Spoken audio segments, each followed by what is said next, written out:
All right, I have a great guest with us right now. I want to pick his brain a little bit about what's going on in the corner of Wall and Broad here. Now, most of the Dow stocks are down, and we're down about 200 points. And a lot of this is built on the fear. I say the fear the economy's picking up. And I stress again, I know it seems weird every time you folks hear it. Well, if the economy's picking up, then why would they fear that? The possibility that the Federal Reserve raises interest rates is why they fear that. And next month, the Federal Reserve will be meeting and likely, I stress, will raise interest rates a quarter point for the first time in, gosh, almost a decade. It's that part that worries the Republican senator from the fine state of Ohio, Rob Portman. Senator, Neil, part of the concern, as you know, is that, yeah, I guess, raise rates, but are we doing so in an iffy environment? very iffy. I mean, historically low growth right now. When you look at this recovery, arguably it's the worst recovery since the Great Depression. So we do not have the underlying strength of the economy you'd like to see. On the other hand, we do need to give the Fed some tools in case it gets worse. That's the argument for this. They need a little bit of cushion. Yeah, a little cushion. That's a weird reason, right? I mean, if anything hits the fan again, we might have to push rates up so that we can cut them later. The much better idea is to put in place smart fiscal and economic policies now to grow the economy. And let's face it, there's all kinds of opportunities to do that. Our tax code is a mess. Our regulatory system is out of control. Our education and worker retraining system isn't working. We should be exporting more. There's all sorts of things you could do to actually get the underlying economy stronger. That's the answer to this, not messing around with interest rates. We had a debate the other night on Fox Business, but you know me, I'm not one to mention Fox Business and our incredibly huge debate. But I will want to ask you this, to a man and a woman, no big fans of the Federal Reserve out there. I think it was Rand Paul who said just get rid of the Federal Reserve. Others say they want a complete audit, check the $4 trillion balance sheet. My view on this, Senator, not that you would care, is that, look, they've been the only game in town. Congress has somehow not gotten its act together. The president hasn't gotten his act together. So whatever improvement we've seen has been the result of the Federal Reserve doing all these things.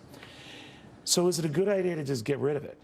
We can't get rid of it, but look, I think you make a really good point. And really? You said it better. Yeah, it's unusual for you to do that. But despite the fact that you had great ratings, We're not live stream more than the Super Bowl? Is that what I heard? Unbelievable. Bigger than 5 Super Bowls. There we go. Now we're exaggerating. That's the reason the ratings today might be a little better, too. But the Federal Reserve and monetary policy in general is no substitute for good fiscal and economic policy. That's right. And you're right. That's what's happened. Which is what Bernanke said, right? Yeah. He had to step in because no one else stepped up. The Fed shouldn't be as involved. In fact, it should be that the Congress of the United States and the President of the United States say, hey, what's our job? It's to fix this thing, to make America great again, as someone has said. You've got to change policies. And, you know, I've talked a lot about this tax reform thing. It's crazy that we've got all these jobs and investment going overseas. We could change our tax code tomorrow. It could be done relatively quickly. Doesn't that have to be done, Senator? I know you want to see a Republican-elected president, but that Republican would have to have a Republican House and Senate as well. Which you have now. But that's the only time you have big sweeping change. That's what you got for Barack Obama when he had the full run of the House for his changes. Ronald Reagan, of course, was able to win over some of those Southern Democrats, I guess they called them boll weevils at the time, and get his way, force his way. But he won by back-to-back landslides. But you need that kind of change to get this kind of change. I respectfully disagree, as much as I'd love to see a Republican president and Republican Congress, because you're right, Ronald Reagan did do it. He did it with Tip O'Neill. Right. He did it with Democrats having a huge majority in the House. Newt Gingrich did it with Bill Clinton. I mean, you know, it takes leadership. It takes guts. It takes stepping out and doing the right thing, and that's what we haven't seen. But it would have to also be done right away, right? The first year of the Republican president in that event. Well, yeah. Or, I mean, again, sometimes with divided government, you can get more done, but it requires leadership. Well, it's and not it requires moving. history. No, look, this administration has not been good at working with Congress. Everybody agrees with that, Republican and Democrat alike. In fact, if you talk to my Democratic colleagues, they'll tell you, you know, they haven't heard much from the White House on these sorts of issues. So you got to have two. It takes two to tango. But it requires leadership. And frankly, on our side, Republicans are sometimes hesitant to step out and deal with these big issues because it's tough. Yeah, they talk a good game, but when you have to fill out the details. You know? One question we asked in the debate was, you're very big on criticizing the other side for giving away goodies. What would you take away? Yeah. They danced around that faster than me at a veggie bar. Yeah. You know? That's why you're so slim. You've been at the veggie bars so much. Yeah. What do you think of that, though? Is that their approach is tough love. They in the aggregate about tough love. I don't see an inspirational Ronald Reagan type message. Yeah. Well, look, the inspirational message is a very clear one. America's best days can be ahead of us because we've got the infrastructure, we've got the people, we've got this entrepreneurial spirit, we've got this American spirit that is unique, and yet Washington is not doing its job. And again, you know, I can go through the list. The tax code's a mess. The regulatory overreach is a real problem for economic growth. It's stifling small businesses. Our education system and our worker retraining system, which is a federal responsibility largely, is falling apart, not working. We have a huge skills gap in order to fill those jobs. We're not exporting like we should, which creates great jobs.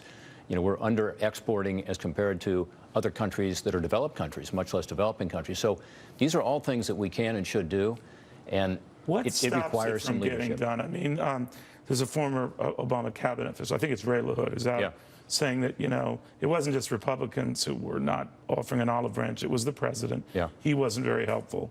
You never know who starts what. It's like we are with our kids. Who started this? And they point fingers either way.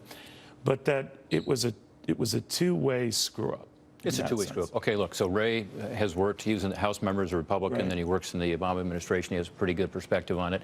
And I think he's right. There's some blame on both sides. But on these big things, like tax reform, entitlement reform, the things that we all know have to be done, it's never been done without presidential leadership. In part because you need the Treasury Department, you know, Office of Management and Budget, others to be engaged. But in part, you know, that's the role of a president. So I'm hopeful as we look at these candidates, you know, we listen clearly, carefully to what they're saying, and look at them in terms of, you know, who could actually lead. Behind that Oval Office desk, you got to have somebody who's willing to take some risk, willing to reach out, because you got to have 60 votes in the Senate to get most of this done, as you know. Yeah. So it is going to require working with both sides. Why?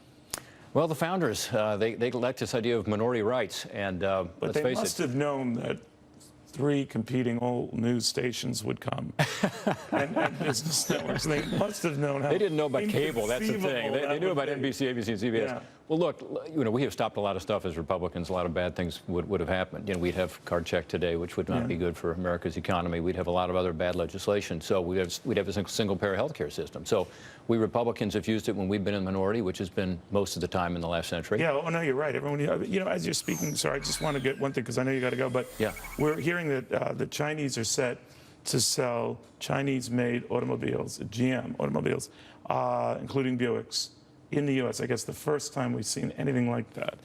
Would you welcome that?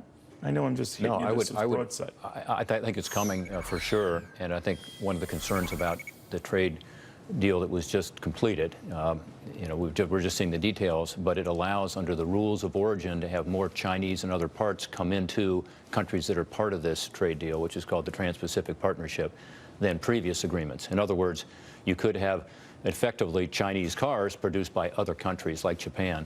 Which is, even though China's not part of it, it could be a way for China to insert itself in it. Yeah, into that agreement. And, you know, there are different and more generous rules, for instance, than under the NAFTA Accord, which is with Mexico and Canada. So that is one of the concerns that I have. Look, what we have to do here is make American automobile companies even more competitive. You know, we're on the upswing. Ohio is benefiting from that. We've got the big 3 are all there. They're doing well. We got to give them more tools to be able to become successful, and that's a better tax code, better regulations, better worker retraining, allow them to export more, help them, and you know, America can get back on its feet.